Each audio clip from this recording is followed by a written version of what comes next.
افشای حقایق و رازهای پشت پرده محفل عروسی لطیفه عزیزی در کشور امریکا.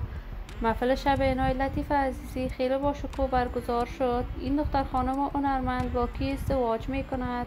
افشای حقایق و رازهای پشت پرده زندگی لطیفه عزیزی در کشور کانادا که هرگز باور نخواهید کرد. من در این ویدیو پیرامون حقایق همین ماجرا خواهم پرداخت، پس در ادامه با کانال دنیا اینفو باشید.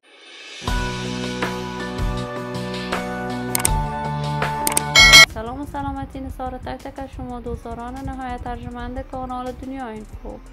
شما را خوش آمدید میگم به یکی دیگر از ویدیوهای جذاب و دیدنی این کانال. برای حمایت هرچی بیشتر از کانال دنیا اینفو علامت سابسکرایب را فشار دهید تا ویدیوهای دیگر کانال دنیا اینفو را از دست ندهید. لطیفه عزیزی دختر خانم جوان با استعداد، موفق، یکی از چهره‌های شناخته شده و پرتلاش در میان رسانه‌های افغانستان بوده است. لطیفه عزیزی عاشقانه هنر موسیقیش را به پیش میبرد. این دختر خانم جوان و با استعداد افغان از اشتراک در برنامه ستاره افغان شروع به کارهای هنر موسیقیش کرد و توانست در مدت خیلی کوتاهی در میان مردم افغانستان علاقمندان و دوستداران خاصی برای خودش پیدا کند. لطیفه عزیزی هرچند در برنامه ستاره افغان از طرف مردم افغانستان حمایت نمیشد، ولی این دختر خانم بعد از ختم برنامه ستاره افغان توانست در مدت خیلی کوتاهی کنسرت‌های در داخل و خارج از کشور برای دوستداران و طرفدارانش برگزار کند.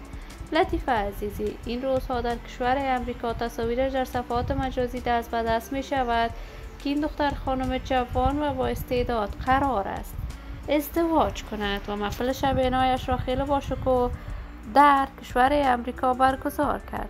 من آرزوی موفقیت، کامیابی و سعادت برای لطیفه عزیزی از بارگاه عزت الله عزال تمنا دارم. دوستان نهایت ارجمند کانال دنیا اینفو، شما هم نظریاتتان را در بخش کامنت با من شریک بسازید. این ویدیو را با علاقه‌مندان و دوستان لطیفه عزیزی به اشتراک بگذارید. برای حمایت هرچی بیشتر از کانال دنیا اینفو علامت سابسکرایب را فشار دهید تا ویدیوهای دیگر کانال من را از دست ندهید. شما هم نظریاتتان را در بخش کامنت با من بنویسید. تا درود دیگر تک تک از شما دوستداران نهایت ارجمند خوب کانال دنیا اینفو را به الله منان امانت گذاشته. شاد و موفق کامیاب باشید.